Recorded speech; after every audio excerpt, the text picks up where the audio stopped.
Hi, I'm Amy Porter, and this is my podcast. My mission is to show people how to empower themselves through music, business, and media. I try to see as clearly as possible how I can help. I showcase the music that I've played and the people I've met along the way. I'm a wife and a stepmom. You might know me as a professor, a performer, a producer, a publisher, a recording artist. I'm the founder of a couple of nonprofits. Welcome in to my Porter Flute Pod.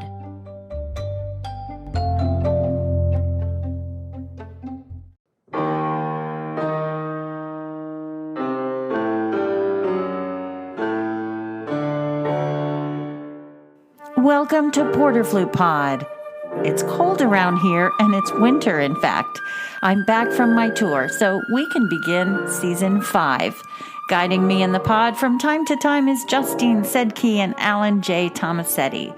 It's performance therapy today, so I want to break down the issues into that micro-performance climate called the lesson and go into what it might mean when people say, "Have a good lesson." I went to the vault and found my recent performance of the Ballade by Perilou with pianist Liz Ames. It's a standard favorite of all flute students and teachers, and sometimes it's a delusion of grandeur. What do I mean by that? Well, for example, programming repertoire too difficult for a student, but the teacher assigns it anyway to try to see if they can win a contest or a seat. And this piece is one of those pieces. Or students think they can handle a piece way before they have the needed skills. This is one of those pieces.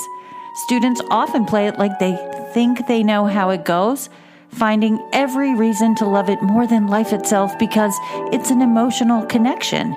Yet they still play it wrong, as in not what's written. So let's get into it all. Welcome to Porter Flute Pod. I'm so happy you're here.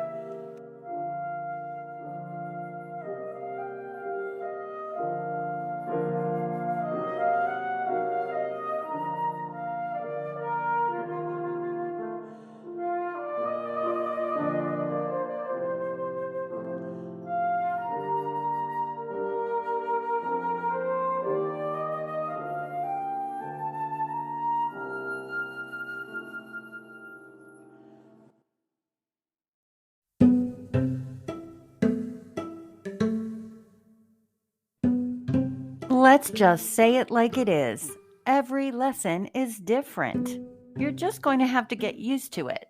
I'll also say that teaching is about human beings, not one person being more powerful than another. Each person in front of you as a student is a soul, and each person teaching you is a mentor. Students learn from all their teachers, and teachers learn from teaching all their students. I'm going to discuss the points that can make or break a, quote, good lesson, and maybe you can relate. I found 8 things I can discuss, and each of them has a valid point for both teacher and student. So, here's the first one. It went fine in the practice room. Or, it feels like I've never even seen these notes before. How fine did it really go in the practice room? Was it good enough to nail it tomorrow in public? That's how many times you should practice your passage in your practice session. And fine isn't good enough anyway. Fine means you could mess it up 6 times out of 10. And don't you want to go big or go home? Don't you feel you can practice it 10 times in a row? And then spend that time honing your skills instead of cheating yourself and thinking everything's okay? I'm here to tell you, everything is not okay when you think, I'm good, I've got this. That is a clear danger to your level of performance. You must practice performing, even etudes, but I'll get into that later. It bears repeating. That repetition is the way to your success. Just like you learned how to read and do math and more, if you're a talented musician with the biggest ears in the world, perhaps you must be the most careful. This means you cannot play and ride on your talent alone and you should buckle down and work your scales and your intonation exercises and your basic skills as if you were a beginner every day. You've heard me say that before. Where? In that Anatomy of Sound movie.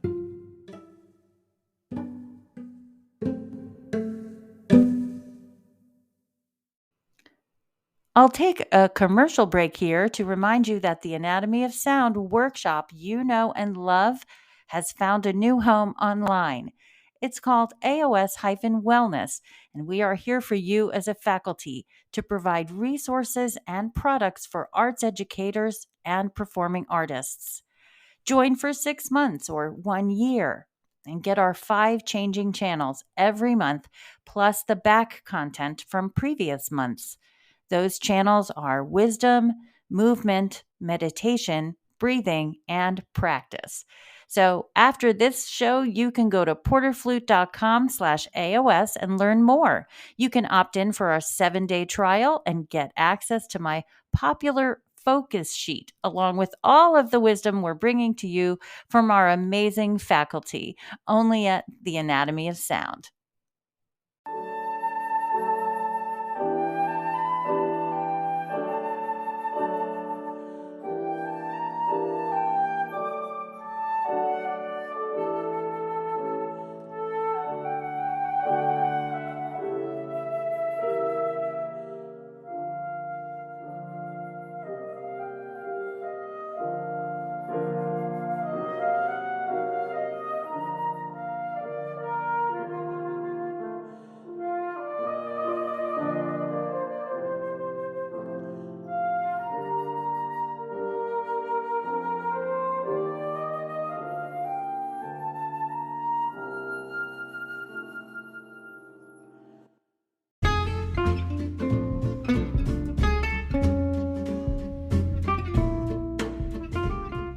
Here's number 2.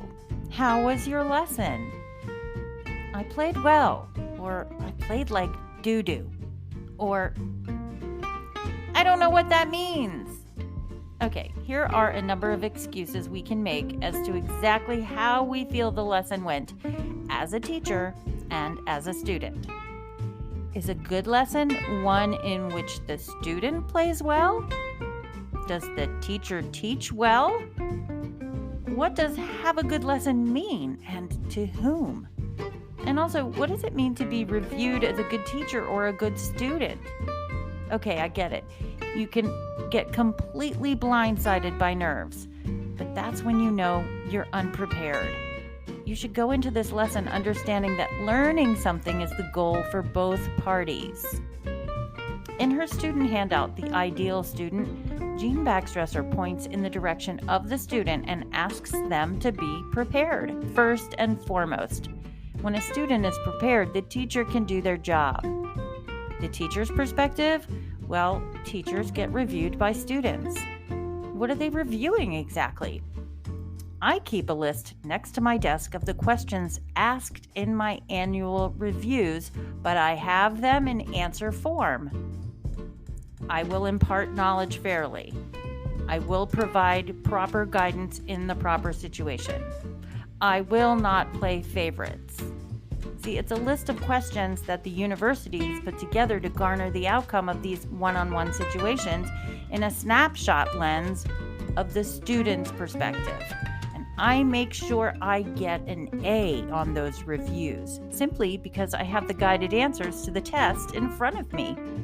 A good lesson for me is a lesson where we've done our job in the most loving and nurturing way possible. A good lesson for me is one where the student has come prepared for what I've written down in their notebook.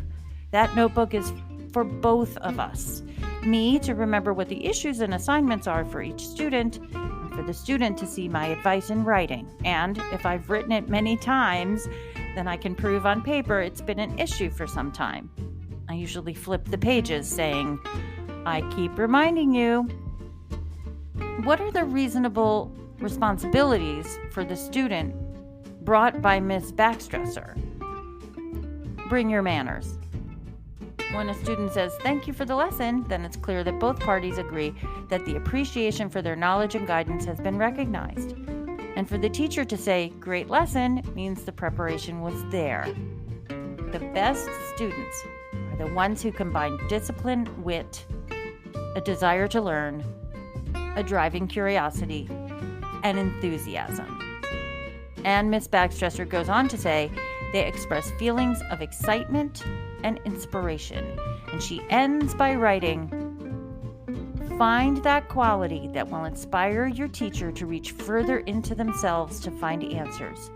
You will truly be a joy to teach.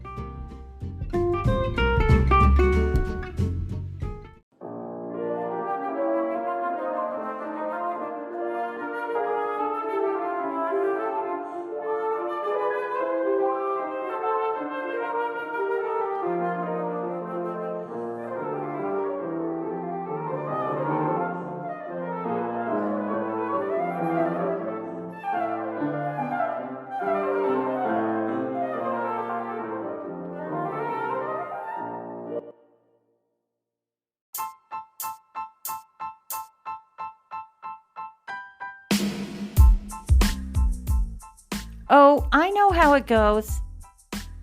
This one always stops me dead in my tracks. Like many of my now memorable quotes, I have a saying I'd like to use that stops that student dead in their tracks. I tell them, I have news. There's how it goes, and then there's how you think it goes. And quite frankly, nobody cares how you think it goes. They want to hear how it goes. So simply play what's written, and you'll be fine. Simple, truthful, and honest. All the qualities that a teaching statement should hold. No malice, just frank. Especially in orchestral excerpts, I believe it's best to show that you can merge with your colleagues in representing what's best for the piece and the composer and the orchestra. I'd shy away from playing too far outside the zone of prideful playing, out of tune, imposing vibrato speeds, or even missing notes. Take practicing excerpts for your lesson seriously, as if you were in an audition. That way, you're mindful of what's happening in the orchestra when you're playing, and you know you're part of the whole. Everyone knows how it goes. And if you don't play it that way, then it's my job to tell you how it goes.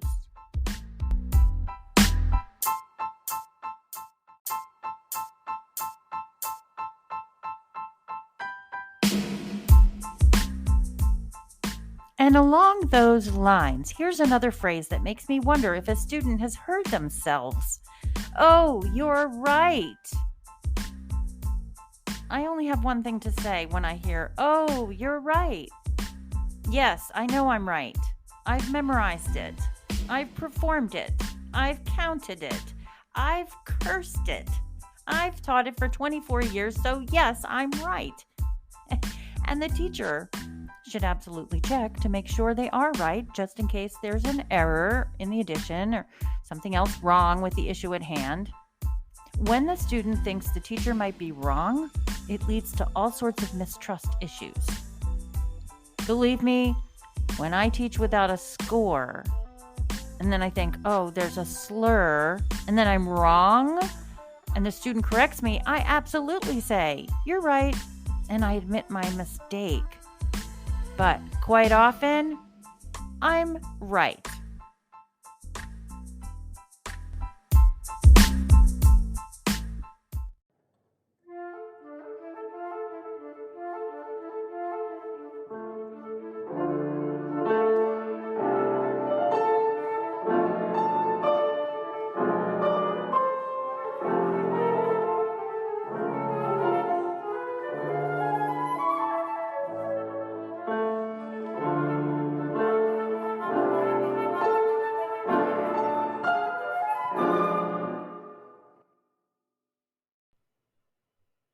Let me take one more opportunity to introduce you to the anatomy of sound, where you can do a 34-minute yoga class or several different meditations, all for free. You can see more of our content at AOS-Wellness. And if you're on our Porter Flute website, it's porterflute.com/AOS. Check us out for memberships and products that help the performing artist and arts educators.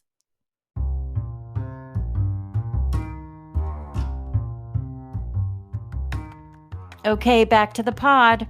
Along the lines of teaching students that are new to my studio, I've had the lesson of, this was my old teacher's way, and this is your way.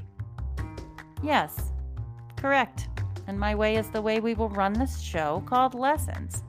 My way will not be singing rhythms to help you out and mimicking me so you can learn rhythms easier. My way will be counting loudly in Firebird with you in every single lesson, annoyingly so, until you learn to count the rests correctly. My way will be playing bad piano with you during deafness so you can hear the chords in the orchestra part. Truthfully, this scenario came to me quite early on in my teaching life. This was my old teacher's way, and this is your way. So I'm very keen on noticing the discomfort when I don't count, or I do count, or I sing, or whatever I'm doing that's bothersome. In fact, I developed my 4-hour practice routine for that very student. And if I know you're not counting, I will never sing you the rhythm. In the end, my way is not your former teacher's way, nor should it be. Case dismissed.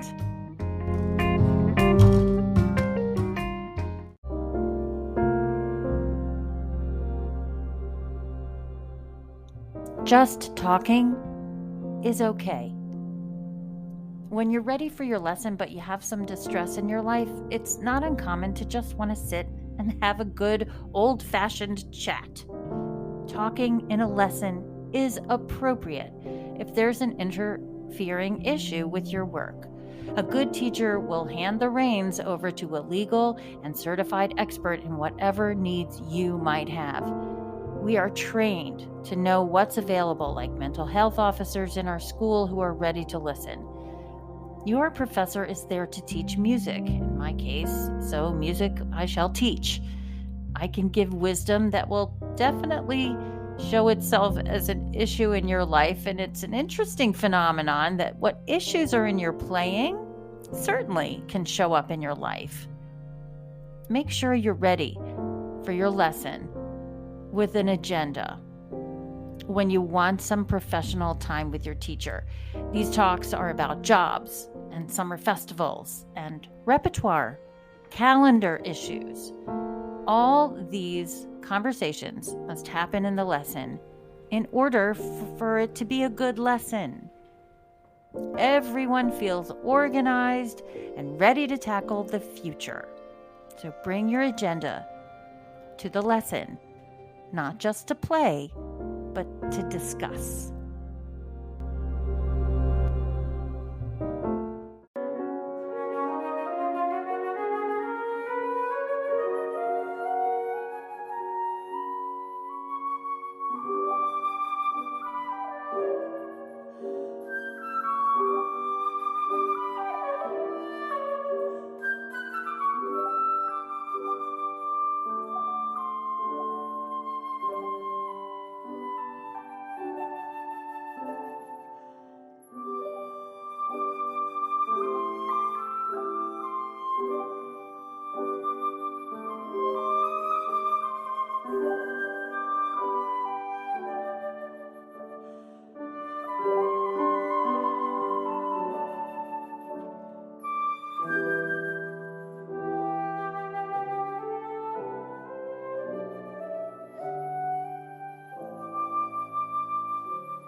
They stopped a lot. Well, that could be said about a teacher or a student.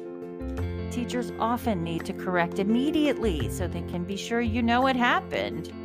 Students stop a lot for several reasons, saying sorry or oh God or stopping for a mistake allows the brain to now have to push through the hard stuff. And it also allows the student to breathe wherever and then not be in control of the phrase the next time around since they kept stopping to begin with. It's annoying to keep stopping.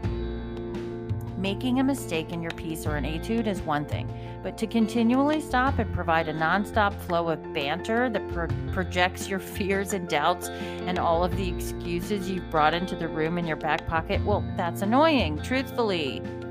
Teachers don't need your excuses. They need your discipline. Discipline doesn't require perfection, but time. Lots of time devoted to the craft you've chosen. Stopping and talking to yourself or your teacher in a lesson too much signifies a break in the flow of the music, the piece, and the lesson. Leave your doubts under your chair in the practice room. The teachers don't know what they are, nor do they need to hear them. The teacher thinks you're great.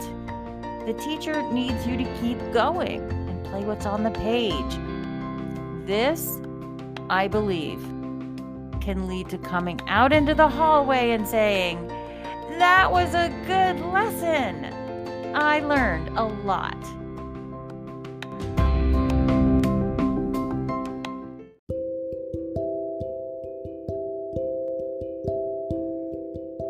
One disclaimer here, no symptom mentioned in this episode was pertaining to one individual, but to many of you throughout the years who I've had the honor of teaching. And also from alumni who call me and ask me how to address a question from their new studio. Lastly, I'm positive there are some of you out there saying, "But Amy, I had an excuse for a bad lesson. My teacher was a pervert." Okay, that's one. Or I had a bad lesson because I was sick and the teacher made me push through it. Did you enjoy pushing through it? And I'd like to ask, what'd you learn from that experience? Honestly, I'm the opposite of pushing through. I listen to my body when it polarizes me and honor its healing system. I stop, I rest, I listen to my body. I don't require students to play for a lesson when they're not 100%. If there is an energy void, then nobody comes away from the lesson inspired. What about a performance? Okay, I've performed with a fever of 103, but that was because it was a required part of my job. But if it's a lesson, please come healthy and happy. So it's part of a series of good lessons. A good lesson can be memorable when the teacher picks up the instrument and sounds like you think you'll never sound. A good lesson is one where you get to hear stories from the past. And one of the most important lessons taught to me, a teacher's role is special and shouldn't be taken on as a parental role or that of a best friend. The teacher is beloved for a reason. They give and receive and go home and say to their loved ones, "I had good lessons."